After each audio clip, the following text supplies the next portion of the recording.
Han-Su stood at the observation deck of the Galactic Council's monitoring station, his three eyes fixed on the beautiful blue planet spinning slowly on the main screen.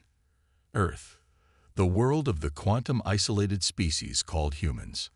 After 200 years of watching them, he still found them fascinating. Another war has ended on the western continent, his assistant reported, updating the daily log. They'd rebuild faster each time. Han-Su nodded, his scaled skin reflecting the soft light of the station. As the lead anthropologist of the Earth observation team, he had watched humanity survive countless disasters, wars, and challenges. Unlike the other 32 species in the Galactic Council, humans couldn't be contacted through normal means. Their brains worked differently. "Show me the recovery patterns from the last 5 wars," he requested. The screen filled with colorful charts. Each one showed the same thing. Humans were getting better at helping each other after conflicts. A soft chime interrupted his thoughts. "Council member approaching," the station's computer announced. Council member Taiwan entered the room.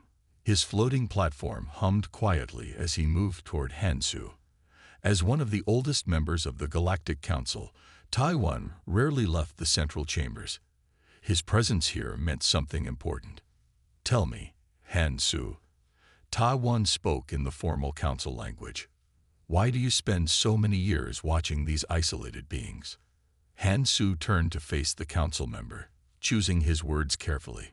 "They are different from all other species we know. Their minds are closed to quantum communication, yet they dream of reaching the stars. They fight endless wars but show incredible kindness to strangers. They destroy their environment, but also work hard to save it." "Yes, yes," Taiwan waved one of his sensory tentacles dismissively. "We all know they are unusual. But that doesn't explain your dedication." Han-Su moved to another screen, bringing up images of human space exploration. "Look at this. They sent primitive machines to their moon 50 years ago. Now they plan to visit their red neighbor planet. All this without quantum technology, without faster-than-light travel, without help from anyone. Many species did this before joining the Council," Taiwan noted, "but not like them." Han-Su played a recording of a human space launch. Every other species developed quantum communication before reaching their moon. Humans, they do it the hard way.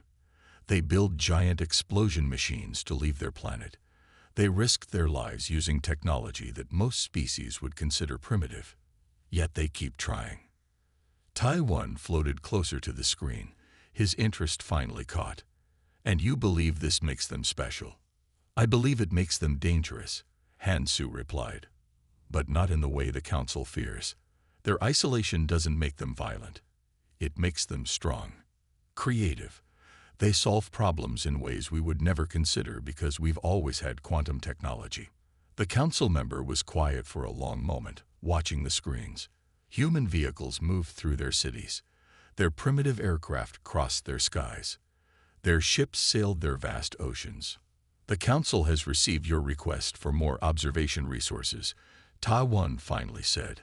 "Some members question the value of studying a species we can never contact." Han-Su felt his scales flutter with emotion. "Never is a long time, council member. Humans surprise us every day. They've already discovered traces of quantum energy in their experiments. They call it quantum entanglement. They're getting closer to understanding it.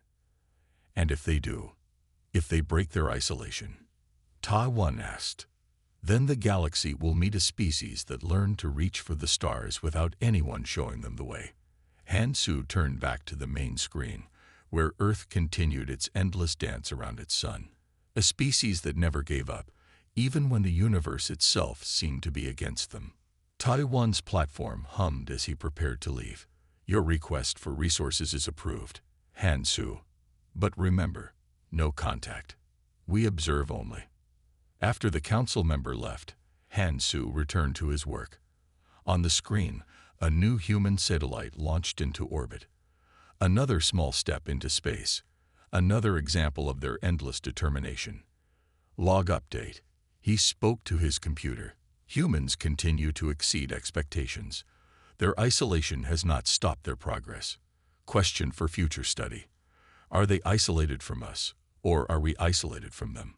The computer logged his words as Earth turned slowly on the screen, its people unaware they were being watched by creatures who found them more fascinating with each passing day. Jai-Ho stared at her computer screen in the quiet lab, her coffee growing cold beside her keyboard.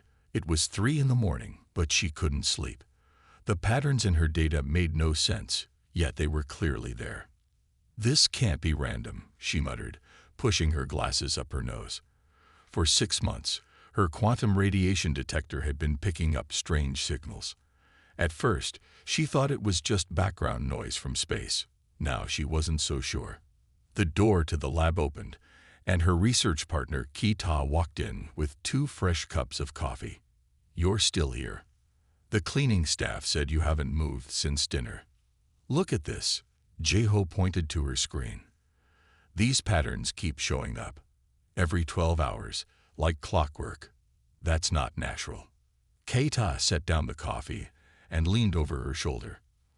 On the screen, waves of quantum particles formed regular patterns, like ripples in a pond. "Could be equipment malfunction," he suggested. "I checked 3 times. The equipment is fine." Jai-Ho opened another file. "And look at this. When I compare it to normal background radiation, there's a clear difference. These patterns are organized, almost like..." "Like what?" "Like someone's trying to talk to us." Keita straightened up, frowning. "Jai-Ho, be careful. The last scientist who claimed to find alien signals lost her job." "I'm not claiming anything yet." Jai-Ho pulled up more data. "But think about it. We know quantum particles can be entangled. We know they can affect each other instantly across any distance. What if someone found a way to use that for communication?" She typed quickly, bringing up a simulation she'd been working on. "See these patterns? They're too regular to be natural. And they're getting stronger. 6 months ago, we could barely detect them. Now they're clear as day." Keita watched the simulation, his skepticism slowly changing to interest. "Even if you're right, we can't receive any message. Our quantum detection equipment is primitive compared to what we'd need for actual communication. That's why I've been working on this." Jai-Ho opened another program. "I've been developing a new theory. If these signals are artificial, they must have a structure. If we can understand that structure, maybe we can learn their language." She showed him pages of calculations and diagrams. "The human brain already uses quantum effects. We just don't understand how yet. But what if that's the key? What if we could build a bridge between our consciousness and these quantum signals?" Keita looked worried. "You're talking about connecting human minds to quantum fields. That's dangerous, Jai-Ho. We don't know what could happen. Everything important is dangerous at first."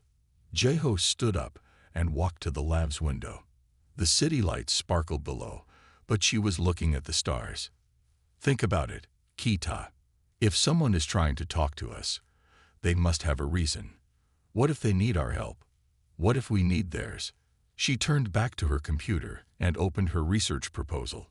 "I'm submitting this to the board tomorrow. I've designed an experiment. Small scale, completely safe. We start with quantum particles we can control, then gradually increase the complexity." Keita read over her proposal, his expression serious. "They'll never approve this. It's too radical." "They will if it works." Jai-Ho picked up a small device from her desk, her prototype quantum bridge. It wasn't much to look at, just a tangle of wires and crystals, but it represented months of work. "I tested it on myself last night." "You what?" Keita almost spilled his coffee. "That's completely against protocol. I had to know if it was possible." Jai-Ho's eyes were bright with excitement. "For just a second, I felt something. A presence, like when you know someone's watching you, but you can't see them. It worked, Keita. The bridge worked." Keita looked at the device, then at Jai-Ho's eager face. Finally, he sighed. "You're going to do this with or without help, aren't you?" "Yes." "Then I better help. Someone needs to make sure you don't accidentally fry your brain. Jaiho smiled and turned back to her computer. Behind her, in the quantum radiation detector, the patterns continued their steady pulse. Somewhere out there, someone was trying to make contact, and Jaiho was determined to answer. Tai-1 floated in the Galactic Council's emergency chamber, his sensory tentacles trembling with worry. The giant screen before him showed a massive cloud of quantum energy moving through space. Its swirling patterns were nothing like the gentle waves they used for communication. This was a storm, and it was heading straight for populated space. "How long do we have?" he asked the room of worried council members. A small bird-like alien named Rayan stepped forward. Her feathers were puffed up with stress. "The storm will reach the outer colonies in 3 months. 6 months until it hits the core worlds. And there's no way to stop it. We can't even slow it down," Rayan said. "It's too big, too powerful. Our quantum shields will fail within minutes of contact." Tai-1 moved his platform closer to the screen. The storm looked beautiful, like a rainbow made of lightning. But its beauty would kill billions. "Show me which worlds are in danger." The map changed, showing dozens of inhabited systems. Red dots marked the worlds that would be hit first. But there, right in the middle of the storm's path, was a blue dot that made Tai-1's heart stop.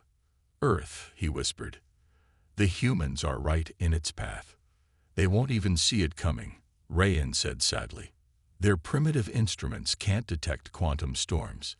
They'll have no warning at all."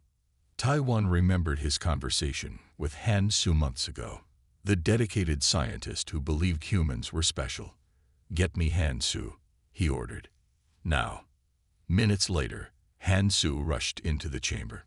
His scales had turned pale with worry when he saw the emergency signal. Now, looking at the storm on the screen, they turned almost white. "We have to warn them," Han Su said immediately. "You know the laws," another council member spoke up. "No contact with quantum-isolated species. No exceptions. They will die." Han Su's voice echoed in the chamber. "Not just humans. The storm will kill everyone in its path. 32 worlds. Billions of people." "And what can they do?" the council member asked. "They have no quantum technology, no way to protect themselves. Warning them will only cause panic in their final months." But Tai-1 was thinking about something else, something Han Su had said during their last meeting. "Their isolation," he said slowly. "Could it be useful?" Everyone turned to look at him. Han Su's scales flickered with sudden hope. "Yes, their minds are naturally resistant to quantum effects. That's why we can't communicate with them normally. What if? What if they could help us survive the storm?" Tai-1 finished. Rayan fluttered her wings nervously. "But we have no way to contact them. The human scientist who's been detecting our signals, her equipment is too primitive for real communication. Then we help her."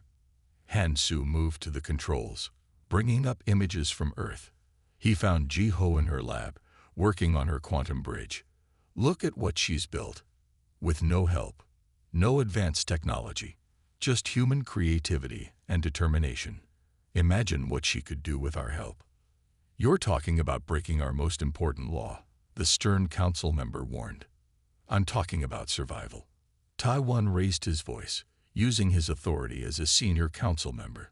"Not just theirs. Ours. Everyone's." The chamber fell silent. On the screen, the storm continued its deadly approach. Next to it, Jaiho continued working on her device, unaware that the fate of billions might rest on her success. "We need a vote," Tai-1 announced.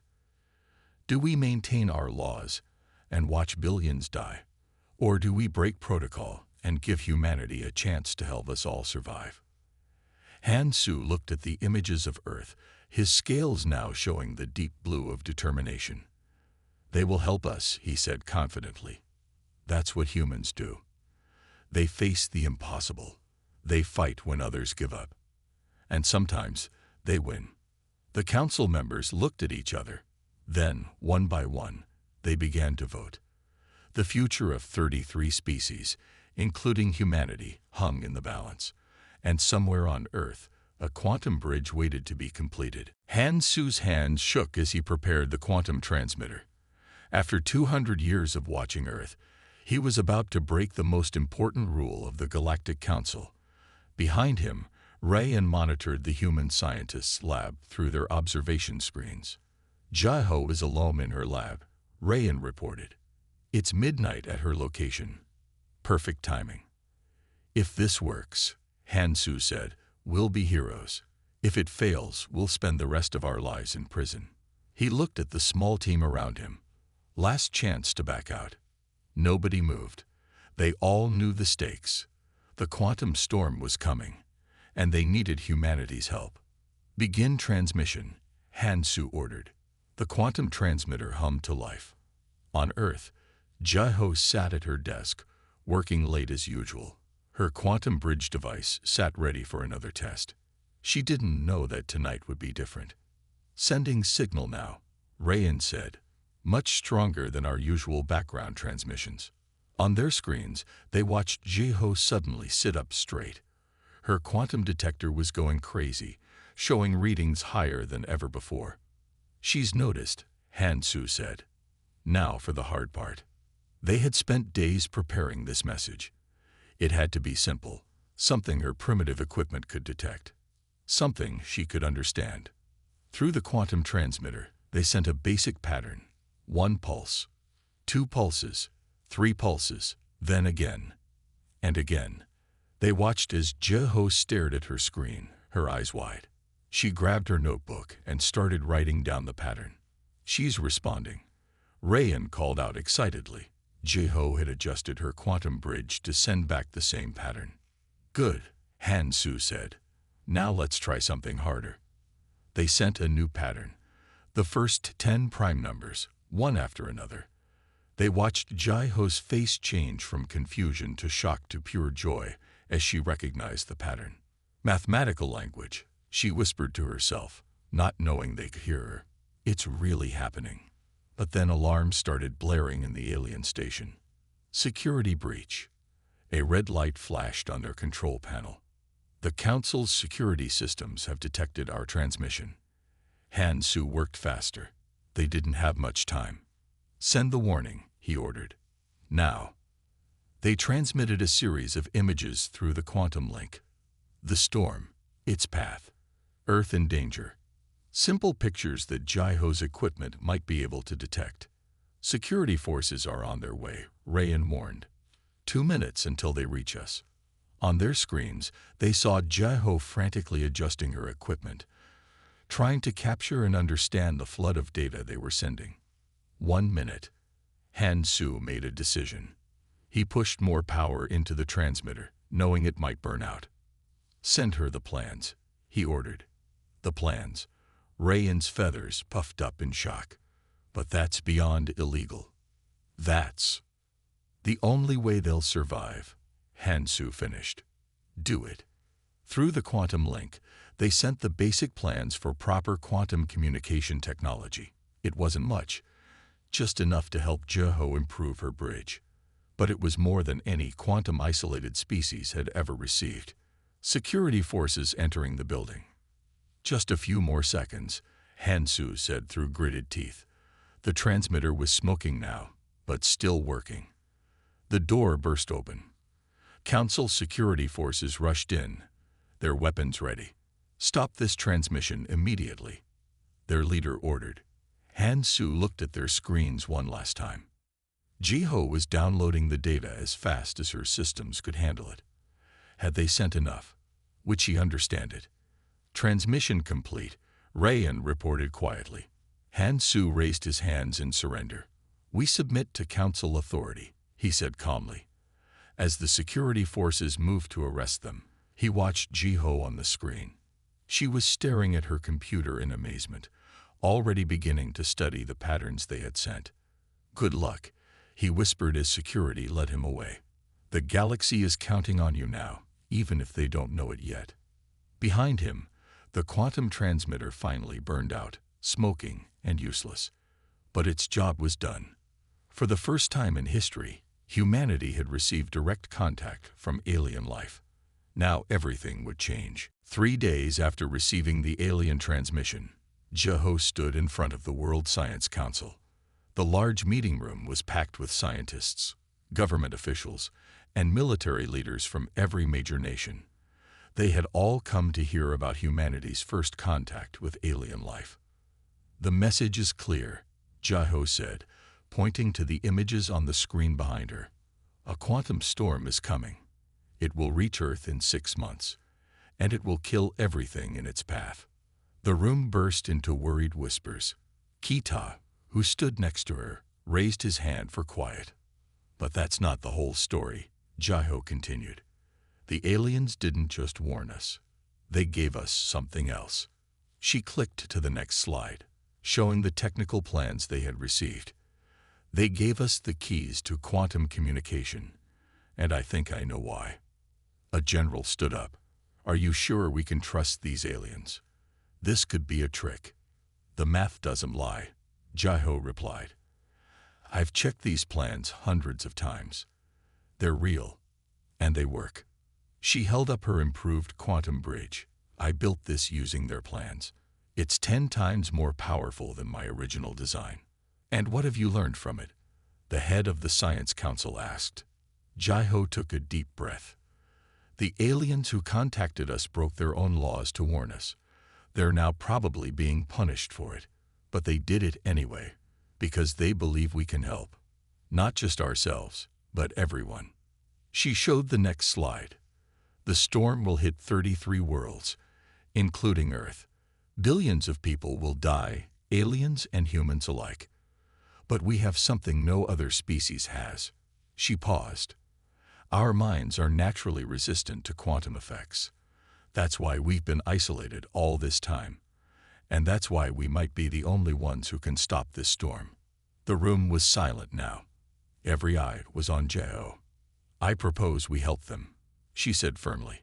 "Not because we have to, but because we can. Because it's the right thing to do. Help them."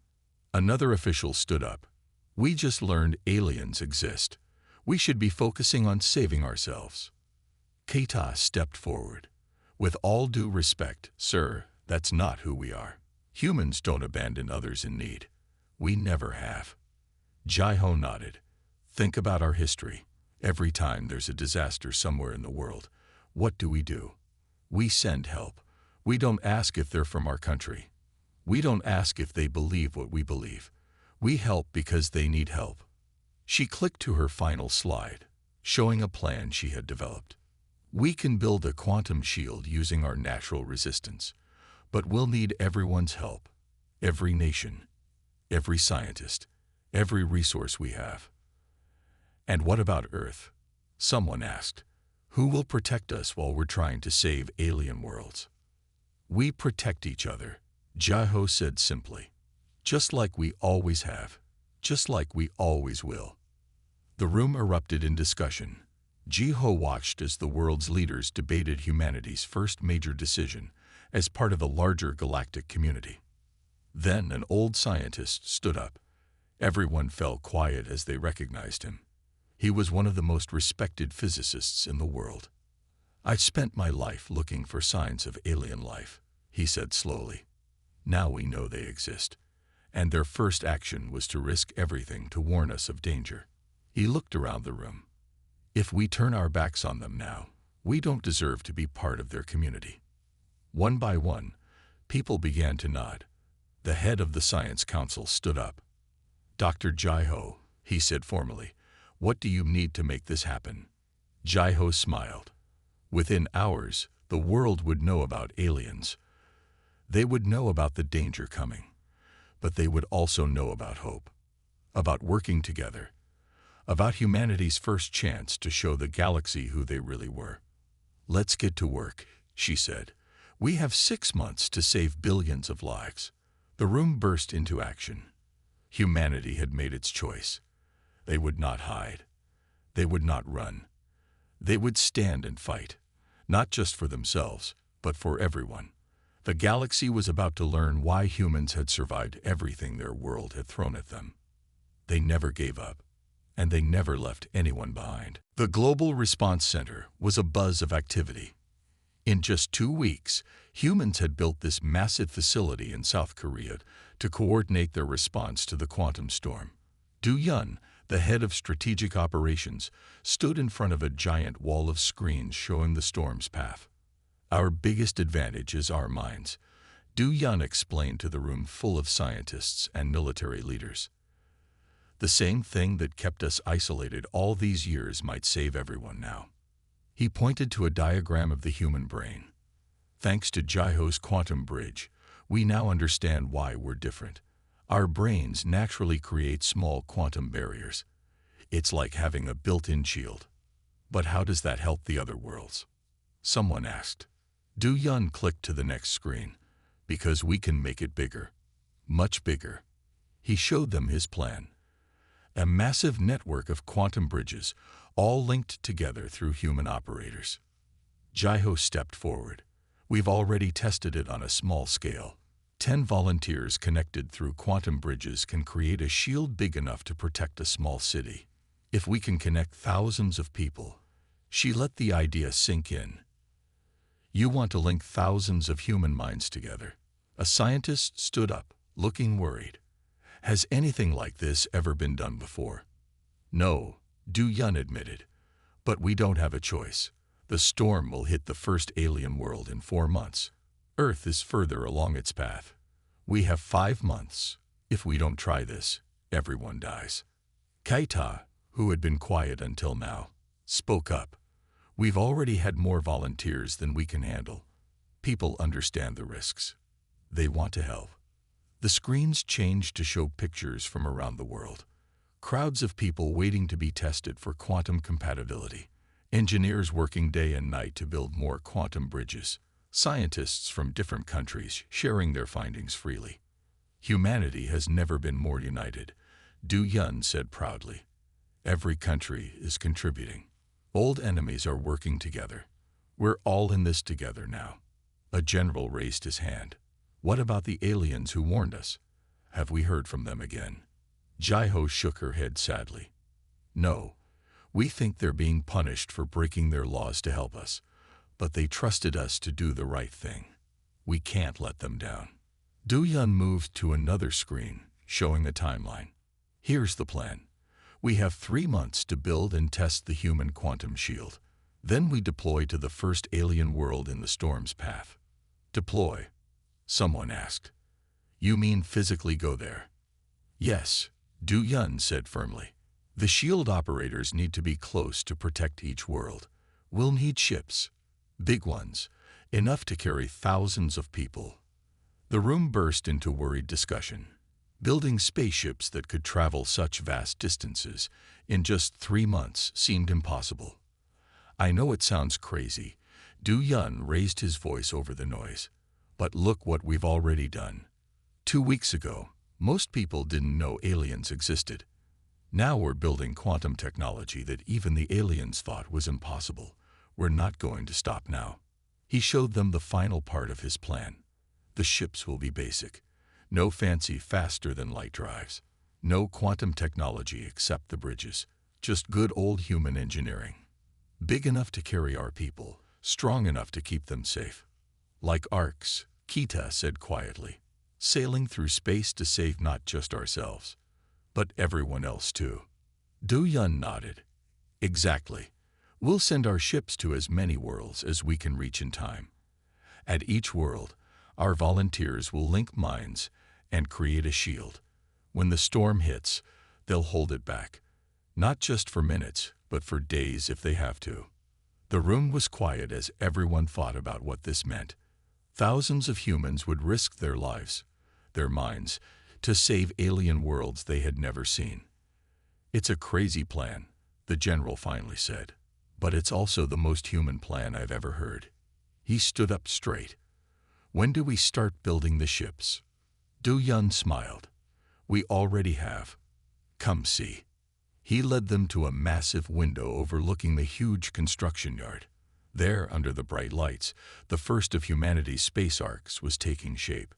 A ship built not for exploration or war, but to save lives. All lives, human and alien alike. May Ray sat in the testing chamber, her head connected to Jaiho's latest version of the quantum bridge. As the lead quantum engineer for the SHIELD project, she had volunteered to test every new improvement. Today's test was different. Today, they would try to hold the shield for longer than ever before. "Are you ready?" Jaiho asked through the speaker. Behind her, Du Yun and Kita watched the monitors carefully. "Ready," Mayray answered. She closed her eyes as the quantum bridge hummed to life. The sensation was strange, like diving into a pool of warm light. Mayray could feel the quantum energies flowing through her mind. She pushed out with her thoughts, creating the shield just as they had practiced. "Shield is forming," Kite reported. "Power levels are stable." Minutes passed, then hours. Mayray held the shield, even as sweat ran down her face. She had to know how long a single person could maintain it. The aliens would need this information. 6 hours, Du Yun announced. "That's a new record. You can stop now, Mayray." But Mayray didn't stop. "Need to know the limit," she said through gritted teeth. "Your brain patterns are showing strain," Jaiho warned. "This could cause permanent damage." "The volunteers need to know what they're risking," Mayray insisted. Another hour passed. Mayray's nose began to bleed, but still she held on. Finally, after 8 hours and 17 minutes, the shield collapsed. Mayray slumped in her chair, exhausted but smiling. "Now we know," she whispered as medical teams rushed in to help her. Later in the briefing room, Mayray shared her findings with the volunteer coordinators. Her head was bandaged, but her eyes were bright with excitement. "One person can hold a small shield for 8 hours, she explained. "But it costs them. My mind will need weeks to recover." She showed them her brain scans. "See these patterns? This is the damage from quantum exposure. It will heal, mostly, but do it too often. And the damage becomes permanent," Jaiho finished quietly. The coordinators looked worried. They were responsible for thousands of volunteers who would face this same risk. "We need to tell them," one coordinator said. "They have to know what they're risking." "I'll tell them myself," Mayray said, standing up despite her weakness. An hour later, she faced a room full of volunteers, regular people from all walks of life. Teachers, factory workers, students, retired soldiers, all had volunteered to help save alien worlds. "The quantum bridge will hurt you," Mayray told them honestly. "Using it for too long can damage your mind. Some of you might never fully recover." She paused, letting that sink in. "If anyone wants to leave, now is the time. No one will think less of you." The room was silent. Then an old teacher stood up. 8 hours, you said?" she asked. "That's one person. How long with 10 people sharing the load?" Mayray smiled. "Much longer, maybe days." "And how many people are on each ship?" 1,000. The teacher nodded. "Then we can take turns. While some rest, others hold the shield. We can protect those worlds for as long as we need to." Around the room, people were nodding. No one left. Instead, they began discussing how to organize shift rotations. Mayray felt tears in her eyes. These people knew they might lose parts of themselves. Memories, skills, maybe even pieces of who they were. But they would do it anyway, to save lives they had never seen. "The ships leave in 2 weeks, she told them. "We'll train every day until then. It will be hard. It will hurt. But together we can hold back the storm," the old teacher finished. "Now shall we begin?" As the training started, Mayray watched the volunteers link minds for the first time. She saw them wince at the pain, then push through it. She saw them help each other, encourage each other, strengthen each other. Outside the training facility, the massive ships waited. Soon, they would carry these brave humans to distant worlds. They would risk everything they were to save others. And in doing so, they would show the galaxy what humanity truly was, not just the most isolated species, but perhaps the most courageous one as well. The first human Ark ship hung in space above an alien world. Through its windows, the crew could see the beautiful blue-green planet below. It looked a lot like Earth, but with 3 moons instead of 1. In the distance, the quantum storm approached, its swirling colors hiding its deadly power. 10 minutes until the storm hits, Du Yun announced from the bridge. He had insisted on leading the first mission himself. All SHIELD teams to your stations. In the massive SHIELD room, 1,000 volunteers sat in rows, each connected to their quantum bridges. Mayra walked between them, checking connections and offering encouraging words. "Remember your training," she said over the speakers. "Work in shifts. Don't push too hard. We need to protect this world for 3 days until the storm passes." On the planet below, millions of aliens watched the human ship with hope and fear. They had been surprised when the primitive Earth ships arrived, built with simple metals and basic engines. But now they watched in amazement as the humans prepared to do what their own advanced technology could not. Storm approaching visual range. Kita reported from his station. First waves in 5 minutes. Jiho stood at her control panel, monitoring the quantum bridges. All teams report ready. Starting shield generation now. The first team of 100 volunteers closed their eyes as their quantum bridges activated. Mayray felt the familiar warm sensation as her own bridge connected. Together, their minds reached out, weaving a quantum shield around the entire planet. "Shield is forming," Jiho announced. "Power levels steady." Through the windows, they could see their shield taking shape, a shimmering barrier of blue-white energy spreading across the sky. On the planet below, the aliens watched in awe as their world was wrapped in a protective cocoon of human thought. First wave hitting in 3, 2, 1. The storm struck with incredible force. Mayra gasped as she felt the impact through her quantum connection. Around her, other volunteers gripped their chairs, fighting to hold the shield steady. "Shield holding," Jiho called out. "Power levels at 60% and stable." Hour after hour, the storm raged against their barrier. Teams of volunteers rotated every 8 hours, the fresh minds taking over while others rested. Some came back from their shifts with bleeding noses or tearful eyes, but they all came back. 24 hours, Du Yun announced after the first day. "We're 1/3 of the way through. How are our people holding up?" Mayray checked the medical reports. Some neural damage, but within expected levels. Everyone's still able to work their shifts. On the second day, the storm grew stronger. The shield flickered under particularly powerful strikes, but never broke. The volunteers pushed through their pain, supporting each other, refusing to let the alien world below suffer. "Look," Kita said during a quiet moment. He pointed to the planet below. The aliens were sending light signals from their cities, patterns of light spelling out words of thanks in multiple languages. "They've been watching us," Jiho said softly, "learning our languages just to say thank you." The final day was the hardest. The storm's power peaked, throwing everything it had against the human shield. In the shield room, volunteers worked through their exhaustion, many crying from the pain but refusing to give up. "One more hour," Du Yun encouraged them. "Just one more hour and this world is safe." When the storm finally passed, leaving their shield battered but unbroken, the entire ship erupted in tired cheers. Below, the alien cities lit up in celebration. "We did it," Mayray whispered, looking at the brave volunteers around her. Many would need weeks or months to recover. Some would never be quite the same. But they had saved an entire world. Du Yun's voice came over the speakers, tired but proud. "Rest well, everyone. You've earned it. But remember, this was just the first world. There are more out there waiting for us."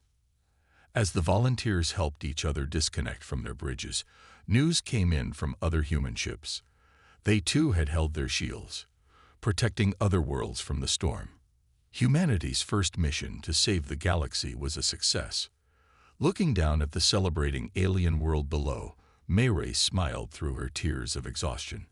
They had proven what humans could do when they worked together. And this was just the beginning. 1 month after the quantum storm passed, Hansu stood before the Galactic Council again. This time, he wasn't a prisoner. He was a hero. "Tell us again," Taiwan asked from his floating platform, "about what the humans did." Hansu's scales shimmered with pride as he activated the main screen. It showed recordings from every world the humans had protected. 32 worlds were in danger, he began. The humans built 15 ships in 3 months. Simple ships, by our standards, but strong enough to carry their people through space. They sent these ships to the worlds most in need, the ones that couldn't be evacuated in time. The screen showed the human ships, huge but basic vessels that many council members had at first thought primitive. And then, Hansu continued, they did something we thought impossible. They linked their minds together, thousands at a time, to create quantum shields powerful enough to protect entire planets. Ryan stepped forward, her feathers now smooth and calm. "The medical reports are remarkable," she said. Each human volunteer suffered neural damage from prolonged quantum exposure. They knew this would happen. They knew some might never fully recover, but they volunteered anyway. Not just volunteered, Hansu added. They insisted. When the risks were explained, not a single human backed out. Instead, they worked out ways to share the burden, to support each other through the pain. The council chamber was silent as they watched recordings of the human shield teams. They saw the volunteers encouraging each other, helping their injured friends, working through their pain to keep the shield strong. "We have received messages from every world they protected," Taiwan said. "All say the same thing. The humans refused to give up, no matter how hard it got. They saved billions of lives." An older council member floated forward. "I was wrong about them," he admitted. "I thought their isolation made them dangerous. Instead, it made them strong. And they used that strength not for themselves, but for others." "And now?" someone asked. "What do we do with them now?" Hansu smiled. "They're already doing it themselves." He changed the screen to show new images. Human scientists working with alien engineers, sharing their unique understanding of quantum physics. Human doctors helping treat the neural damage their volunteers had suffered. Human teachers explaining their methods to alien students. "They don't want to stay isolated," he explained. "But they also don't want to lose what makes them special. So they're finding a balance, teaching us while learning from us." "The old classification system must change," Taiwan announced. "We judged species by their technology, by their ability to communicate through quantum fields. The humans have shown us there are other kinds of advancement. Moral advancement, ethical advancement, the willingness to help others at any cost." The council members nodded in agreement. On the screen, they watched as human volunteers, still recovering from their neural damage, worked to teach other species how to build simple quantum shields of their own. "There will be more threats," Rayan said. "More storms, more dangers we haven't even discovered yet. But now we face them together, with humanity by our side."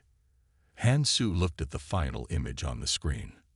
Earth, no longer isolated, but now connected to the galaxy through both technology and friendship. Human quantum bridges had evolved, becoming safer, letting them communicate while keeping their unique resistance. They had found their place in the galaxy, not by changing who they were, but by being exactly what they had always been, uniquely, wonderfully human. "The humans have a saying," he told the council. "A friend in need is a friend indeed." They proved this to us. They risked everything to save people they had never met, worlds they had never seen. They showed us that true civilization isn't measured by technology or power, but by the willingness to help others. "And now," Taiwan asked, "what do they want in return?" Hansu's scales rippled with amusement. "They want what they've always wanted, to explore, to learn, to help where they can. They're already planning improvements to their ships, talking about establishing trade routes, offering to teach their quantum shielding techniques to anyone who wants to learn. The council chamber filled with approving murmurs. The galaxy had changed. Humanity had changed it. And it was a better place for everyone because of it. The most isolated species, Hansu said quietly, turned out to be the ones who could bring us all together.